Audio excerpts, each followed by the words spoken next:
Test, test.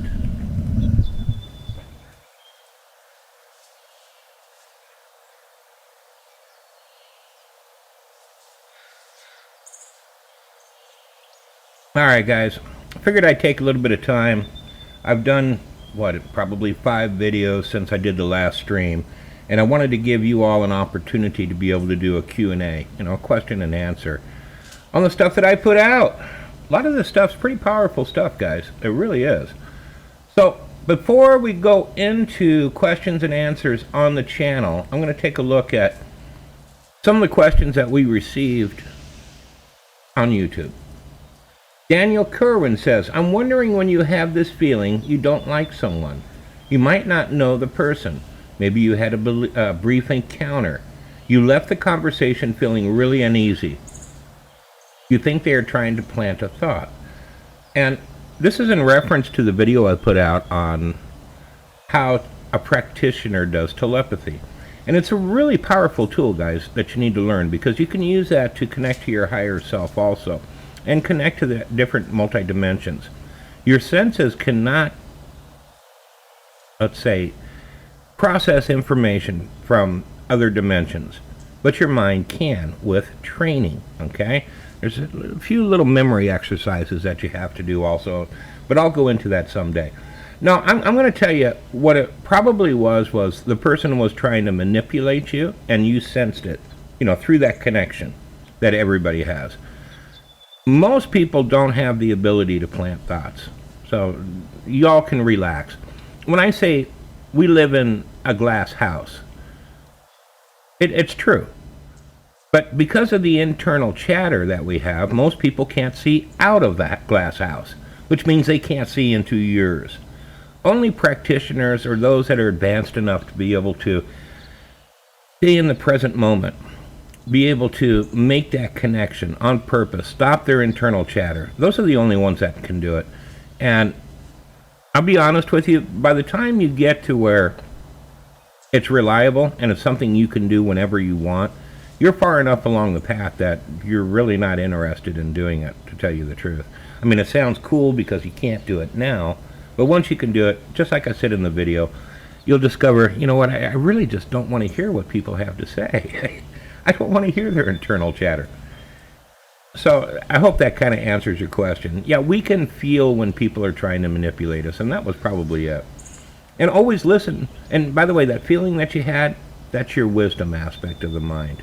Remember, I talked about the calculating or intellectual aspect and the wisdom aspect. That would be your wisdom aspect of the mind.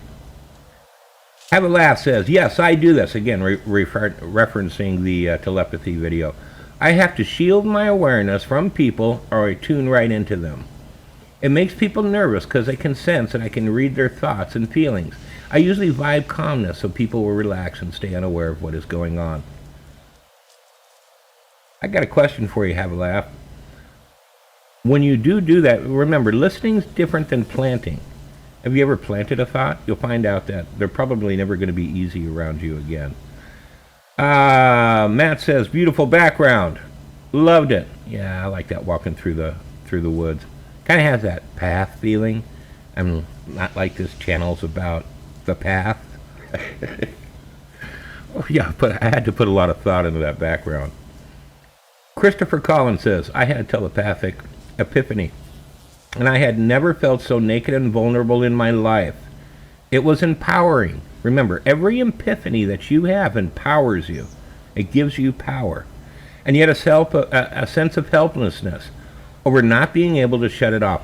I'm going to ask you a question, Collins. I'll bet you it wasn't so much not being able to shut it off.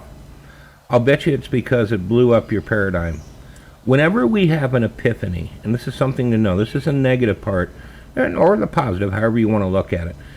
If we have an epiphany, the more major the epiphany is, the more disruption it's going to cause within your psyche.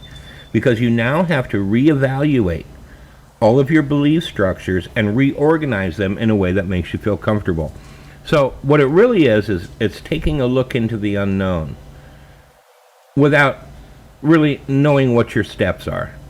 The unknown's scary. The mysteries are scary. They really are. People make a lot of progress on the path, and then they'll end up turning around because they just don't have the courage to go through with it all the way yet. The unknown is scary. And I'll bet you that was probably most of it. Turning it off is really easy. I'll do a video on it. The Buddhists have a really good technique that they use. These guys know this stuff, by the way. You know, these monks that you see, those guys are really magicians. Don't let them fool you, okay? They're really quite good, and they know what they're doing, and they've had training. So there's a technique that they do, and in fact, I got a cool story I'll tell you about a little psychic battle I had with a monk once. He thought he was going to beat me. Sorry. Ritual magicians don't stand a chance against an alchemist. Alchemy is a whole different level of esoteric. But I'll go into that one of these days. It was fun. It was really interesting. And of course, by the way, this man never looked at me in the eye again after that. This monk. His name was Kempo. If you guys ever want to look him up, Kempo. Supposed to be a reincarnated Bodhisattva. Bodhisattvas are those that can become Buddhas but decide to stay on the earth out of compassion to help others, which is a bunch of baloney. When you become a Buddha, immortal, ascended master, magician, whatever you want to call it, it's like transforming into a butterfly. If you transform into a butterfly, are you going to have compassion for all of the other caterpillars on the tree and say, oh no, I'm not going to go use my wings and explore the world? I'm going to hang out on this tree and help other people transform into a butterfly because I have such compassion. No, it doesn't happen. You become a butterfly. You are a butterfly. And you're going to fly like a butterfly. Anyways, that's my thoughts on that. Occult education and reading. I kind of talked about that. There's a technique. And by the way, I'll go into that a little bit further. And Collins then further asked if I'm going to... Oh, yeah, I'm sorry. That was the same thing. And I told him, yeah, I will be doing so. I do want to cover this one, and then I'll go to online questions, because I'm hoping that we have a few people that are actually here. Let me take a look. Has anybody came? 7 minutes into this. Hopefully at least a few people. Yeah, I have 5. I'll go to your guys' questions here in a minute, okay? Let me finish up on what I'm doing here. Because Daniel asked a really good question. Daniel Kerwin. Would studying Buddhism be helpful to my progress in continuing my journey? To tell you the truth, I think Christopher answered him. Obviously, he's had some exposure. And I wouldn't say that he's a neophyte at all, based on the stuff that I'm reading. So, and it is true. What he said, and I'll tell you what I think, okay? Daniel Kern, there's a widely held belief that there is a Western mind and an Eastern mind, and different practices are more suited to one or the other. Buddhism is for the Eastern mindset, and Hermetic magic and the Kabbalah, and as John mentioned, chaos magic are Western. Simply by profiling your name, I would say you are a Western mind, but it all comes down to what works, so you may need to reevaluate at some point. In other words, Buddhism won't hurt, but may be less effective, so explore.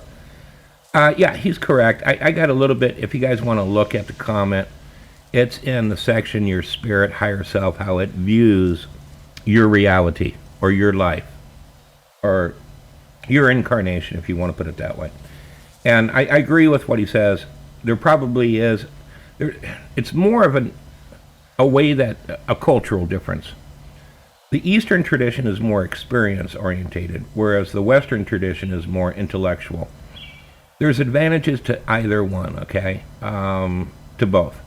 The negatives on the Western tradition is if the intellect gets in the way too much, it makes it difficult for the wisdom aspect of the mind to start to communicate with you. Experiences, especially when it comes to alchemy, are experience-based. Alchemy is experience-based. Realizations. Epiphanies, understanding the nature of the mind and the nature of reality. Once you can understand the nature of the mind and the nature of reality, you can, to a degree, there's certain laws that you have to follow, and I'll get into all that at some time or another. Again, right now I'm trying to build a foundation for you guys. The better the foundation that you have, the bigger the house that you can put on it. So if I'm jumping to really complicated stuff right off the bat, you're going into it with a weak foundation, which means it's not going to hold up. And I want you guys, or at least those that really do want to follow the path, to have the proper foundation to be able to do so. I'm not wanting to teach any particular system. I don't. These are just laws and truths and systems that work. It's the same for everybody. So you can take what I'm teaching. Remember, I'm more of an alchemist practitioner rather than a ritual magic or a religious practitioner. Okay? That's just my preference, my predilection. But these techniques and things that I talk about, you can use in whatever system that you want to use. You'll be able to see how it applies. Because remember, it's all the same path, people. It's the same path, just viewed from a different direction. And the tools that you use to walk along the path, I mean, if I'm going to walk along the path, I got to have shoes, right? There's thorns and stuff on the ground. I got to have shoes. Shoes are a tool, all right? So there's certain tools that you need to be able to make the realizations, to be able to grow, to empower yourself. Self-mastery, okay? Remember, your higher self, when we think of our higher self, we think of a more advanced being than who we are. Yes, that's true, and no, that's not true, okay? Your higher self has more experiences from past lives, etc. But it does not mean that it's at the point to where it can become a Buddha, where it can leave this realm and become a butterfly. If it did, it would leave, which means that it is not as advanced as what you're thinking, okay? You can influence your higher self just as much as your higher inner self can influence you. You are actually as powerful as your higher self. It's just your higher self has a broader view of reality, a broader view of the multidimensional nature of reality. That does not mean that you cannot connect to it and have that same multidimensional view. Abilities that you learn in this life passes over to your higher self. Now, do you see why your higher self invests the time into incarnating?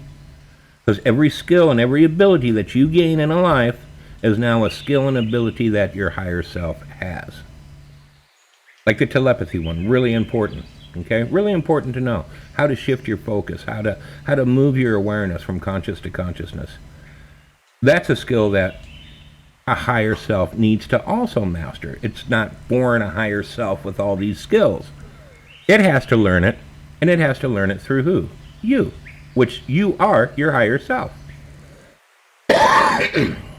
I'm hoping I'm making sense here, because I'm just kind of rambling on. This is my live stream. I ramble on. Actually, I'll tell you the truth. I'm going through a growth spurt right now myself. And when a practitioner has a growth spurt, what he'll find is that his thoughts tend to be obsessed with the occult, obsessed with the mysteries. You'll sleep a lot. And depending upon the energy shifts or what part of your body's energy is shifting, you're probably going to end up sleeping a lot. That's because you can connect to your higher self when you're asleep. And you can transfer information between your higher self and you, yourself. So you tend to sleep a lot. Your mind tends to run over these different epiphanies over and over again until you realize and you bring that into reality, that epiphany. So I had one here recently, and that was part of the reason why I started this particular channel. This channel is a huge, great practice for me. It's allowing me to reword things. I haven't taught in 10 years. I haven't taught the occult in 10 years. And that was in a Shaolin temple, and I was teaching Taoism and Buddhism. But I haven't done it in 10 years, so this gives me an opportunity to reorganize my own thought processes, reorganize how I'm viewing things, and then this way I can relay it to you, if this is making sense. Also, at the same time, a practitioner does meditation all the time. When you say you're a practitioner, what you're actually doing is you're practicing watching your own mind, watching your own ego, and not allowing your ego to take control. Now, doing a channel and talking to you guys about stuff that I'm very advanced in, it would be very easy for me to let my mind wander off, which you don't want to do. You always want to keep your mind under control. You're the master, not your mind. But it's really easy for it to now start imagining, oh my God, I'll have millions of people watching the channel. Yes, I'll be so great because I'll be able to bring many people to the path and make it more comfortable for them to walk it. And they won't be alone, because remember, you walk the path alone. They'll be able to relate. It's really easy for my mind to do that. And this is a great practice in that when I'm noticing my mind going off in that direction, which is normal, that's the ego wanting to move you. Our minds go into the future, to tell you the truth, to find pleasure. In the future, all of our dreams come true. Everything that we want happens. It's really mental masturbation, to tell you the truth. It accomplishes absolutely nothing. Generally speaking, our mind goes into the past to find pain. It may start by remembering something beautiful or pleasant, but almost always it'll shift over to instances or occurrences in the past that are painful. So the saying goes, the mind goes into the future for pleasure. It goes into the past for pain. So the key is to try to stay in the moment where you can actually create. So again, this is a great practice for me, which is, a practitioner is always practicing, always. All right, let me take a look and see if we got some comments over here. Gilman says, hey. Gilman says, I'm an empath. Cool, dude. Cool. You probably already am doing the stuff that I talked about in the video and just didn't realize that you were doing it. So now try to watch yourself do it so you get a better feel for how to do it when you want to do it and how to turn it off when you want to turn it off. Christopher Collin, what dimensions and beings can tune into our inner chatter? Oh, good question. I've been kind of trying to hold off on talking about multidimensional beings, okay? Or beings that are in the same dimension that our higher self is. Mainly because I kind of want to cover a couple of meditation techniques and dreaming first. But this way, you all, as the practitioners yourself, or beginning the practice, can go see for yourself. You notice in most every video I do, I try to relate the lesson that I'm doing to something that's happening in your real life. So you can do it yourself, or you can confirm it. The more you can confirm things to the intellectual aspect of the mind, or the calculating aspect of the mind, the better your chances are of your mind opening up and having an epiphany, if this is making sense. So I at the beginning, I try to do stuff that is very verifiable, where I can say, okay, you ever had this happen to you? Okay, this is what was happening. And you can go, wait a minute, okay. All right, that makes sense. Yeah, maybe it did happen that way. It always starts with a maybe. And then as you do contemplative meditation, which I'll do a lesson on it, and on dreaming, or use standard meditation to view the other side, you can confirm these things. Okay. Your higher self, of course, can see your internal chatter, okay? Can see what's going on within your own mind. I hate to use the term guides. A better term for them, and I hate to use the term teachers. They're really managers, okay?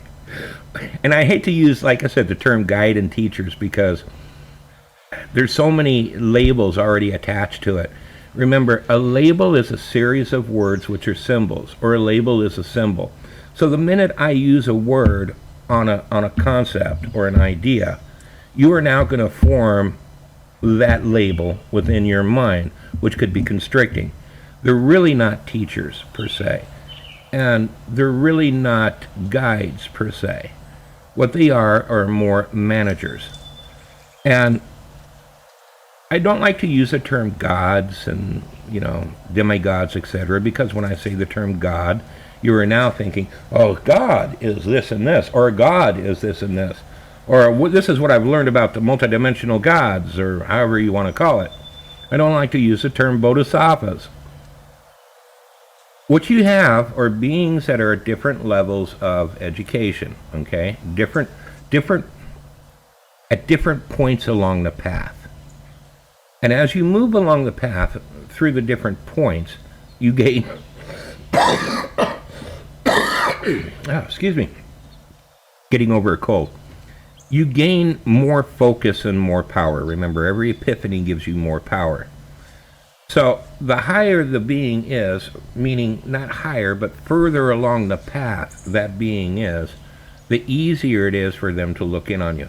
Now, whether they're going to do so or not are two separate things.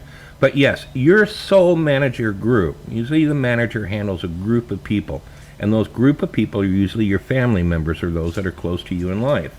You've made an agreement with all of these family members to be at a certain place in a certain time, to do certain things, so the whole group can grow. So the whole group will grow along the path, and you will grow along the path also. Whether you realize it or not, you're doing it. Whether you look at your life and your friends and say, what, there's nothing spiritual about us whatsoever. We're like trailer trash. No, no. You are still gaining experiences which teach you some lessons to where you can move further along the path.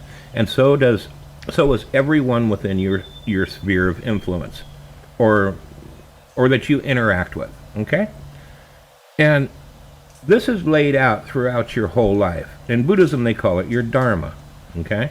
Your dharma is part of your karma. Your karma influences what dharma you're going to have. So what they do is their job is to make sure that you grow in the way that you agreed to before you took this life. And that everybody within that sphere is being where they're supposed to be and doing what they're supposed to do. So the ending outcome is what was created.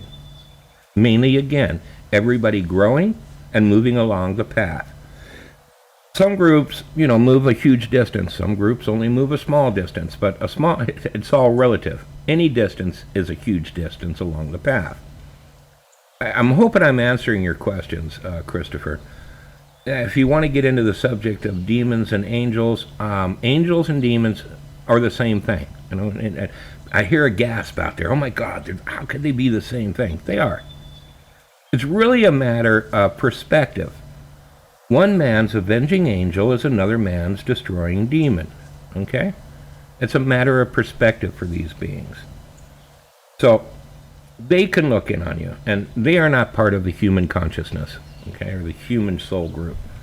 They're very powerful, and they don't move along the path the same way that the human consciousness does, or the human soul group does.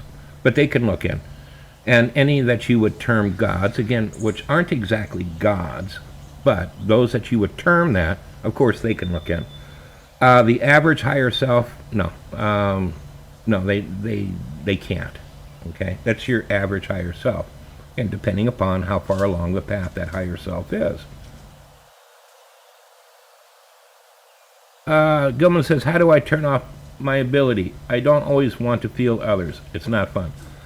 All right, I'm going to. All right, I'll do it tomorrow. All right, I'll see if I can't do it in the next day or two.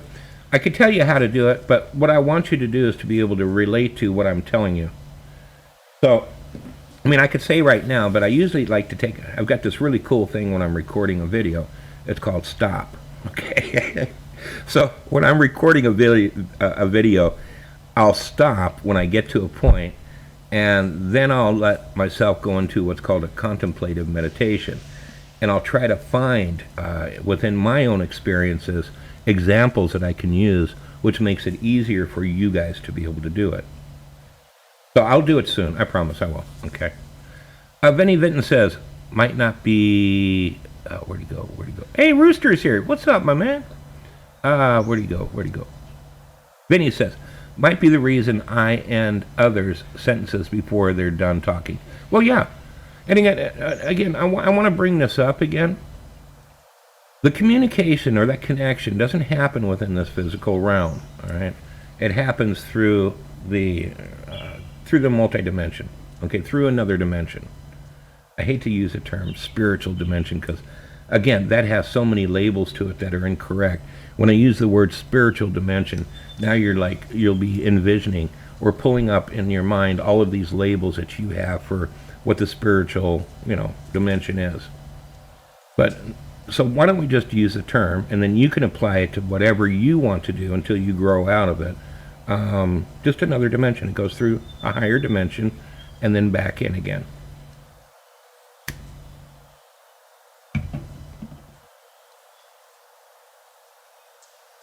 Christopher says, "You're not rambling." Thanks, Christopher. I sometimes feel like I ramble a little bit. It's one of those age things. Kevin O'Neill says, "Joe, Daniel, Kerwin, hey everyone. Yeah, if you want to re-listen to the beginning, Daniel, I addressed a question that you had, which I'm going to start doing at the beginning of most of my live streams."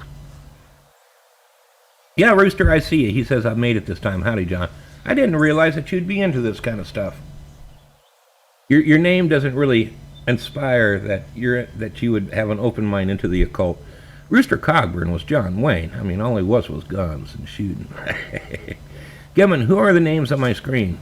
They are foreign. Hell if I know. Oh, I didn't say that. YouTube, I didn't say that. The H word. Kevin O'Neill, John's my man. I need to hear this. Gotta keep my ego in check, as we all do, to live a better, more fulfilling life. Well, yeah, Kevin, and I'm going to go into it in more videos. I don't know if you guys have noticed, but my videos are starting to come together now.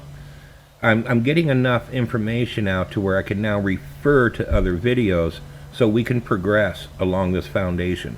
So we can get this foundation built nice and strong, and I can start building the house for y'all, or helping you guys build your house on that foundation. But there's general information that I got to get out first before I can go further. And yeah, keeping your ego in check is really, really important. The goal of the alchemist is to dissolve his ego completely at one point or another. This allows him to create a new body for his higher self. So the whole purpose of alchemy is to get rid of the lead, get rid of the negatives, get rid of our evil aspects, if you want, whatever terminology you want to use. Those things, or those aspects of ourselves that are keeping us trapped within this dharma, trapped within this realm of illusions. So we can turn into a butterfly and go beyond into the unknown. And I've seen the unknown. It's really cool. I'll do a video on it sometime. I saw it, okay? I saw it briefly. It's really, really cool. What's beyond these realms that we normally can see, or our mind can see. And that's the purpose of alchemy. And to do so is to take our ego and convert it into a new body, one that we can now use to go beyond. Rooster says, "My internet is crappy right now." That's okay, dude. You're here. Gilman, not exactly the same, though, John. What's not? Again, you got to kind of remind me what I was talking about. NSK is here. How's it going, NSK? Good to see you. All right. I'm hoping that those are kind of making sense to you guys. I was just really kind of going through on questions, talking about the past videos that I was doing, NSK. NSK was asking, what's the topic today? And what I'll do after the live stream is done, I'll go through and I'll figure out what's the best topic, or what was the high point that we talked about. What would you guys say is the high point of this video that I should use for the topic? What do you guys think was the most interesting?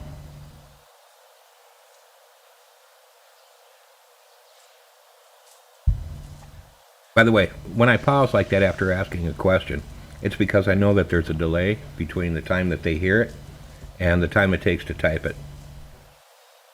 Collins, like to hear your suggestion. What do you think's the high point of this video?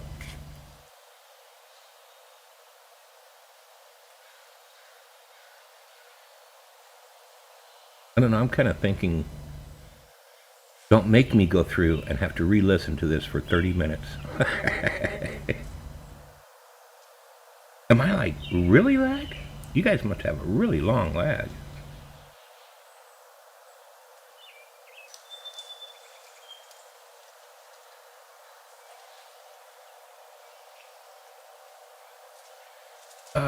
SK, what's the topic? Hello, Amber. How you doing?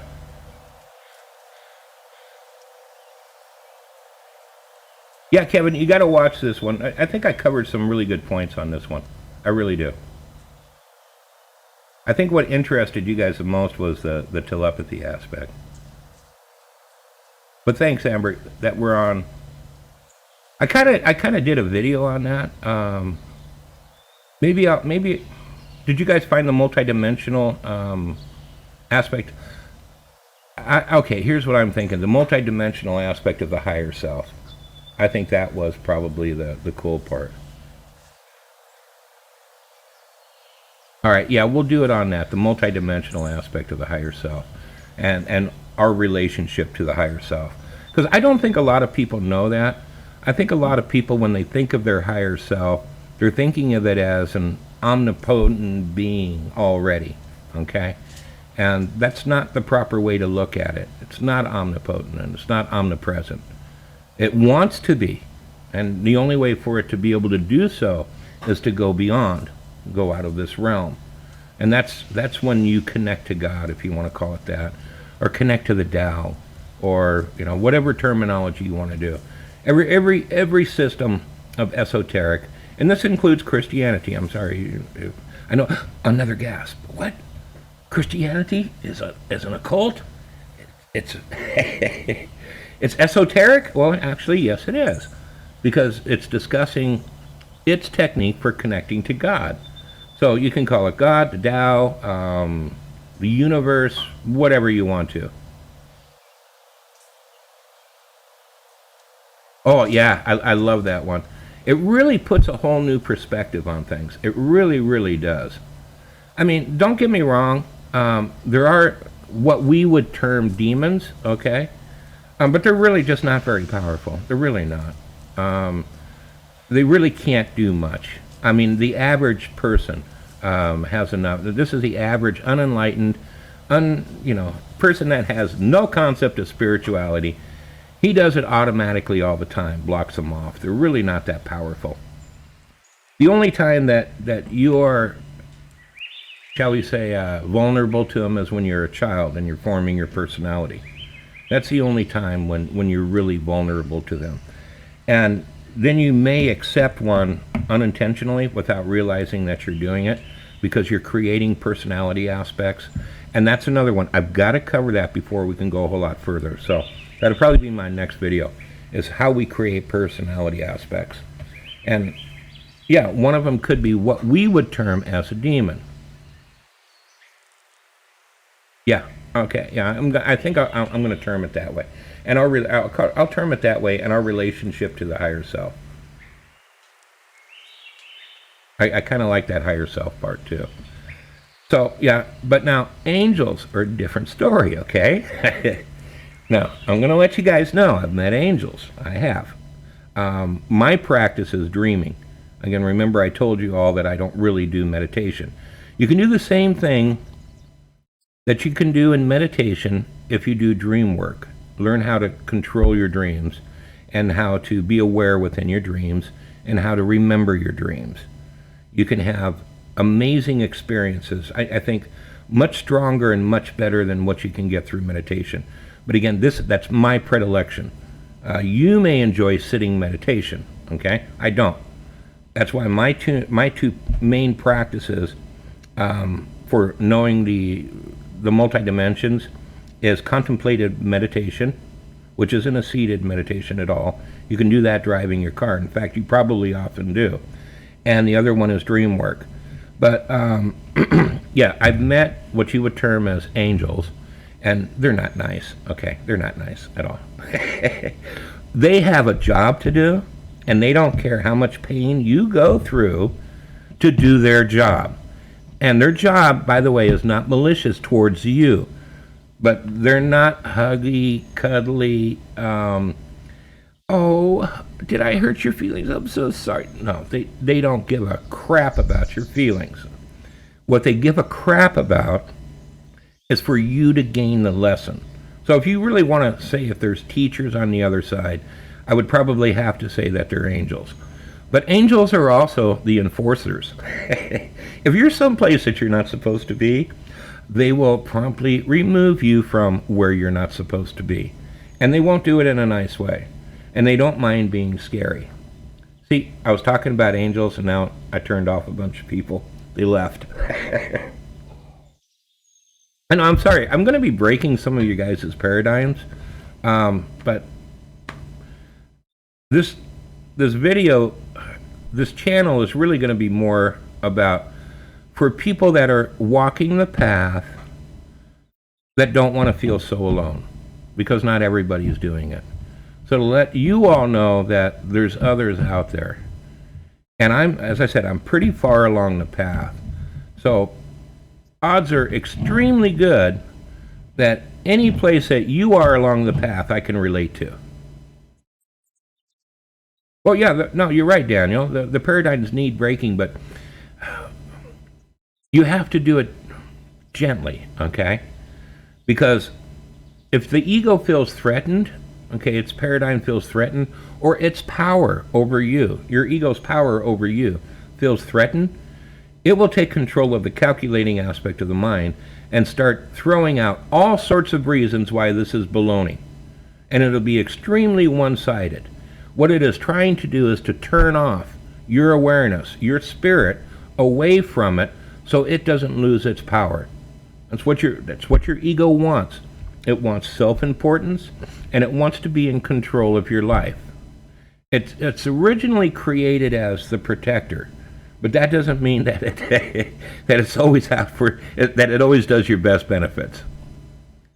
Some Freemason is trying to lie to me on Twitter at the moment, or maybe that's what he believes, Gilman. You don't know that. Vinny Vinton, Yahweh, wrong spell. I know who you're talking about. Meaning gods or dimensions is plural in Hebrew. Well, yeah, but you notice that they're going to say, though, that there's only one God, even though the word is multiple gods. The gods are archetypes, and I'll get into that too, okay? The gods are actually archetypes, and there are beings that will possess that archetype so they can fulfill what that archetype does for the benefit of mankind. So that's just in a quick nutshell. You don't have to believe me when I get to it and I do a video on it. I'll give you guys proof, or give you guys a way that you can prove it yourself. All right, guys, we're about 37 minutes into this. I think we're going to call this a show. I want to thank everybody for coming. Hopefully I've been able to clarify a few things for you. Maybe made you feel a little bit more comfortable along the path. I'm John Masters. I'll talk to you all later.